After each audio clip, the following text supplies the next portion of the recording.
where we'll tell you all about the Chancellor. Now, here's something to whet your appetite. He's teased potential tax cuts in the spring budget to relieve pressure on families. Isn't that nice of him? Ahead of the budget in March, he said the government's plan of prioritising tax relief is working and they will stick to it. Well, with the Tories well behind in the opinion polls, could this be the vote-winning budget they need ahead of the general election? Joining us now to discuss this is Conservative Home's local government editor, Harry Phibbs. Morning, Harry. Do you think we will be convinced in time to make any difference at all to the Tories' election prospects?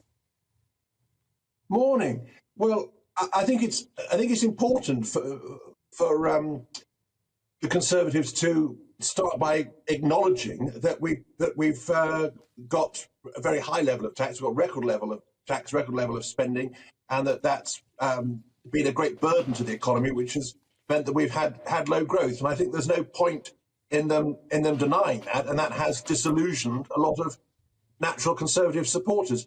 But I think if that is acknowledged, it's also quite reasonable if they say that we're now going to turn a corner, we're now going to start having cuts in tax, we're now going to try and get higher economic growth, and to look at other countries where that has been achieved. I mean, Jeremy Hunt's article in the Mail on Sunday, in a way, was repeating his message from Davos, the World Economic Forum, and possibly he took a leaf out of the new Argentinian president, Javier Milei, who gave a quite uncompromising message that a free market is a more effective method of economic growth and reaching prosperity than corporatist state intervention. So I think it's a welcome signal of a change in direction, but there's no point pretending that the record so far has been quite different, and so there's no point denying that when we start from a bad place.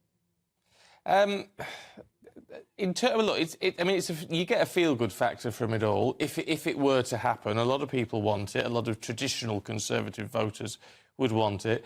What would it do in terms of revitalising the economy? Because that's got to be the whole point of this. If it doesn't lead to growth, what's the point? Oh, I think it's as Jeremy Hunt said, it's clear from examples around the world that if you have a low-tax economy, small state, I mean, it's also important to try and avoid too high a regulatory burden.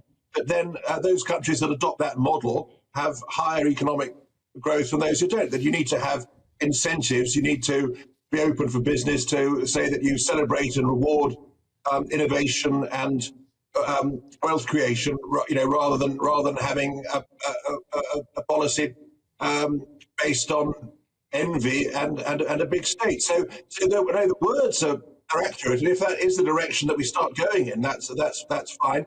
But for it to be radical, then he will need to start cutting public spending. He might get lucky a bit in terms of interest rates falling, because a huge item of public spending, of course, is interest on the national debt.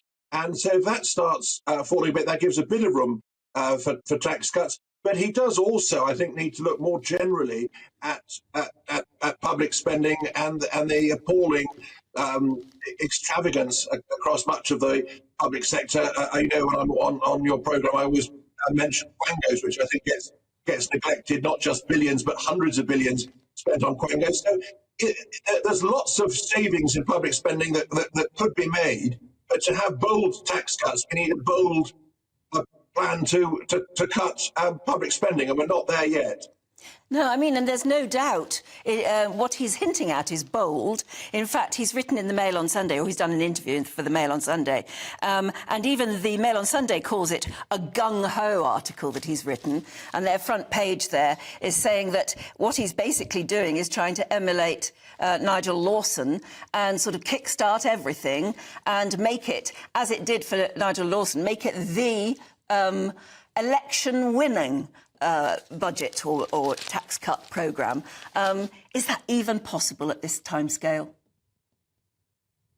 Well, Nigel Lawson is a good example because he cut tax rates and then got sufficient economic growth that the tax revenue went up. So rich people, instead of paying 60% of their money in tax, he cut it to 40% of their income going in tax, and this was something that attracted people and motivated people, and ended up raising more revenue. People didn't go abroad if they wanted to eat, and they didn't rely on endlessly trying to come up with accountancy wheezes to try to avoid tax. So it ended up with more revenue, and that's the path to succeed, is to have lower, simpler tax rates. So he could still do it. I think if we have an election in November, there would still be time to actually say that this wasn't just rhetoric, that he was delivering.